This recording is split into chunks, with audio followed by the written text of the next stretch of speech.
If you're tired all the time, even after sleeping well, it's not just in your head. It's not just stress.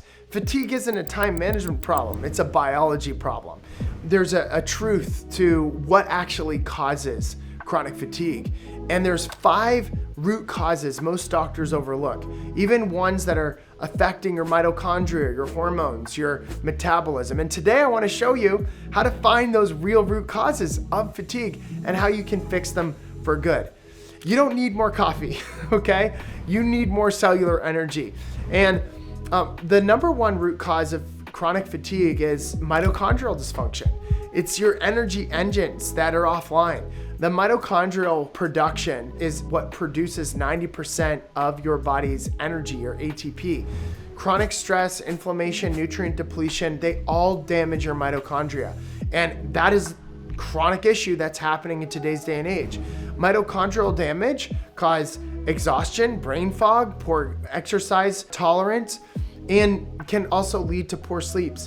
When people say they're running on empty, they're right. They literally don't have the cellular energy that they should have. And your mitochondria are essentially microscopic power plants that are generating this energy, this ATP, that is the currency of energy. So most toxins, infections, nutrient deficiencies, they shut the mitochondria down. A 2021 cellular metabolism paper found that mitochondrial efficiency declines up to 8% per decade. That's acceleration of the mitochondria, 8% every decade. And it's accelerated even faster by oxidative stress, poor sleep, poor life management. Symptoms include slow recovery, especially after workouts, morning fatigue, poor focus, and that heavy feeling that comes when you look at the day and you still feel overwhelmed, even emotionally, right? That can be linked to mitochondrial deficiency, because your brain, your psychology is telling you, look, I don't have the energy to do X, Y, and Z. So here's some clinical observations that I've found. I've had burned out patients that I see low in coenzyme Q10 and carnitine and glutathione when they get their micronutrient panel done. These are the very cofactors that drive mitochondrial energy and ATP production. So what's the fix? You've got to support your mitochondrial biogenesis. The way to do that is zone 2 cardio training. It's in HIIT training. It's in pushing your body when you're working out. It's in red light therapy. It's in taking nutrients like coenzyme Q10, PQQ, N-acetylcysteine, or NAC, as well as magnesium and urolithin A and hobamine and things of that nature. So if your mitochondria are tired, you're tired. Okay. Number 2 is hidden toxic burden, right? Everyone was born with a different size genetic susceptible bucket. Okay. Some people have their genetic susceptibility for toxic exposures and bioaccumulation is a big bucket. Other people have a small bucket. Like for me, my bucket is small, especially when it comes to biotoxic exposures like mold, because of my MSH gene and some other genes inside my body that don't get rid of mold out of my body like other people can get rid of them. So there's a chronic low-grade exposure to mold or toxins, heavy metals, endocrine disrupting microplastics or nanoplastics that damage the mitochondria, that damage the endocrine system and the hormones. These toxicants create inflammation and oxidative stress, and these are the very things that drive issues inside your body. So your fatigue may not be from what you're doing, but from what you're actually breathing, what you're drinking, what you're touching.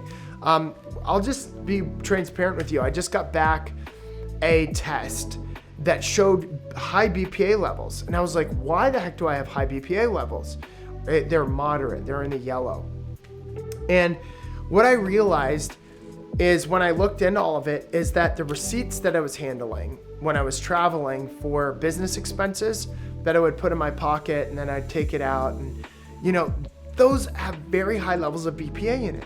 So I've gotten rid of that. I've not utilized those receipts anymore. I'm just having them put on the counter the person that's taking my order or the food that I'm taking, I just take a picture of the receipt and then I move on, right? So I still, I'm getting the receipt, the information on the receipt, but I'm not keeping the hard copy of the receipt. I'm not touching it anymore. But environmental toxins like mold, mycotoxins, lead, phthalates, they disrupt mitochondrial enzymes and they lower cellular oxygen levels, which lead to lower levels of ATP. So in 2023, a geroscience exposome study showed that higher levels of environmental pollutants were directly linked to accelerated biological aging and reduced mitochondrial DNA, right? This is absolutely critical to understand. So these toxins, they slow your detox pathways down, they overload your liver, they leave you chronically inflamed and drained, okay? So reducing exposure through HEPA filters, through reverse osmosis water structuring units, through using glass versus plastic, through the use of binders like activated charcoal or chlorella, or increasing your cruciferous vegetable intake for natural detox enzymes are all huge. Utilizing the sauna 4 to 5 times a week or even 2 to 3 times a week is absolutely huge. When I address hidden mold or mercury exposure, patients, their energy completely skyrockets within weeks, right? Sometimes within days. So the fatigue, it wasn't a psychological thing, it was ultimately a toxic thing in this case. So you can't out-energize a toxic environment. You can't just boost energy and expect that within a toxic environment, you're gonna be able to overcome it. So the other cause, number 3, is the HPA axis, the hypothalamus pituitary adrenal axis dysfunction. This can drive adrenal fatigue, right? And drive chronic stress. Chronic stress will flatten your cortisol rhythm.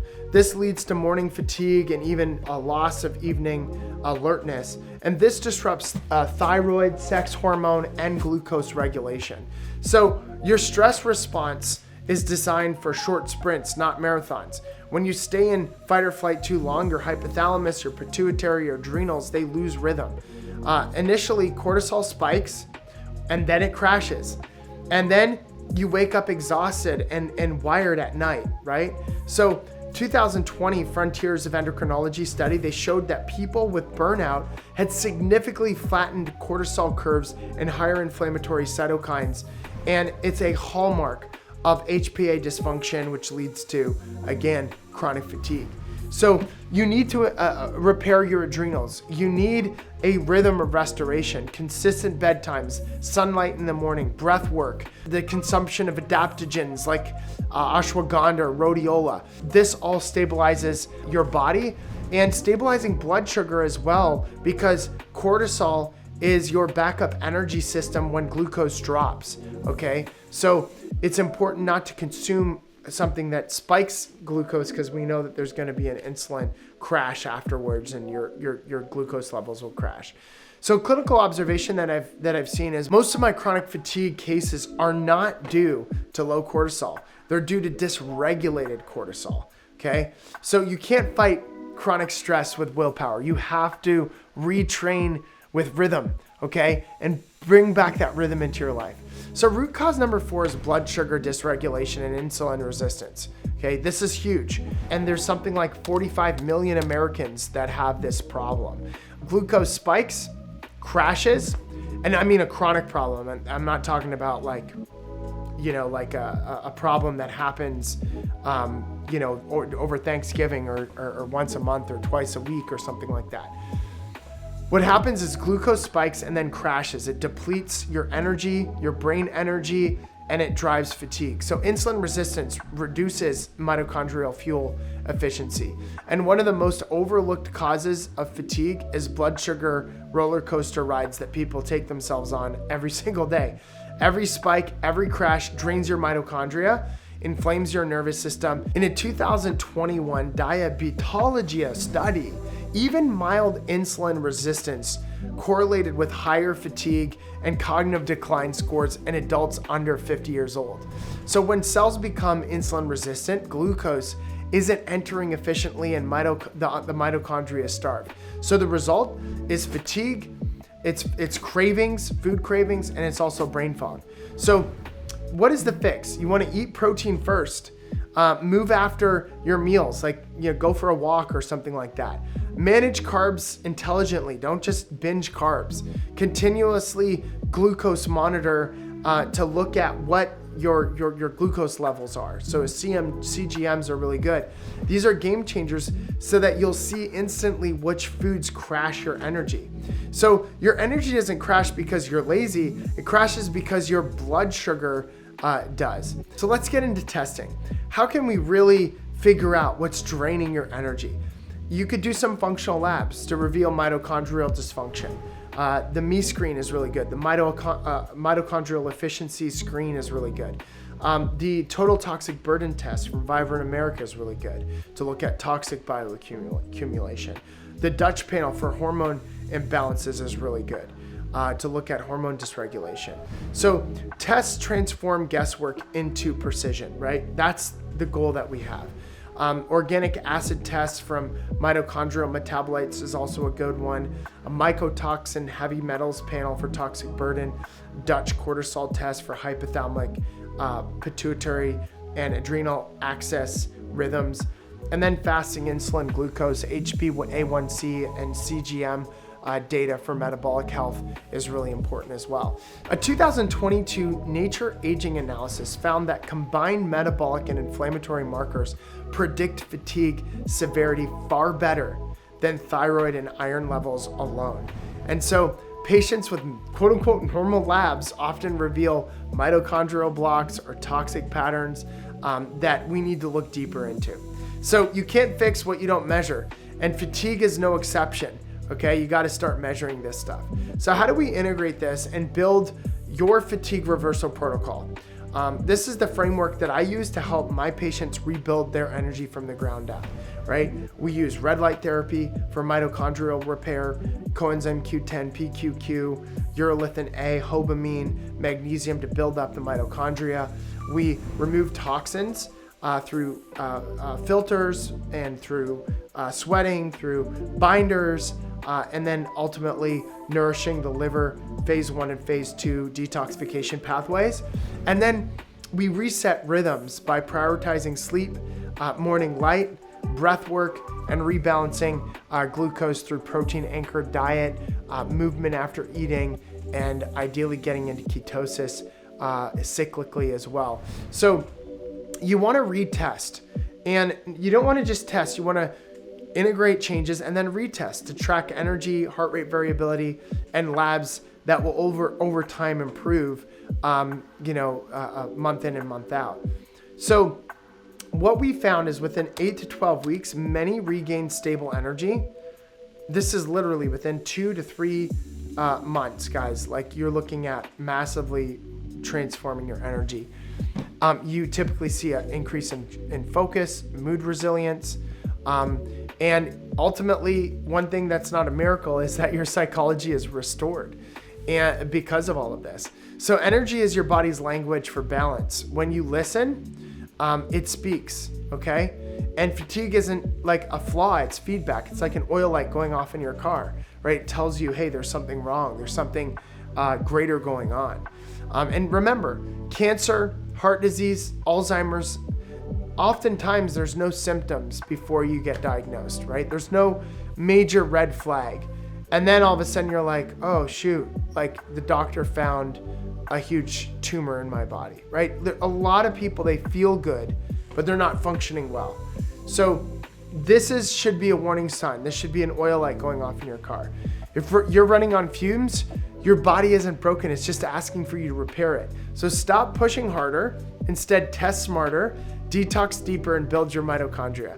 So if you're wanting to learn more about how you can upgrade your health, longevity, and your energy levels, go ahead and post longevity in the chat. I'd love for you to subscribe for next week's episode, where we're going to share and show you how to measure your biological energy age using labs and wearables. And remember that the opposite of fatigue isn't hustle, it's alignment. And what I would love for you to do is I would love it if your energy is your most accurate lab result, right? The only way that you can really go to that next level is if you start listening to your energy. So fatigue isn't your identity, it's a signal. Heal the systems underneath. And energy isn't something that you chase, it's something that you create. So integrate these strategies, go ahead, subscribe, and I look forward to adding more value to you in future episodes.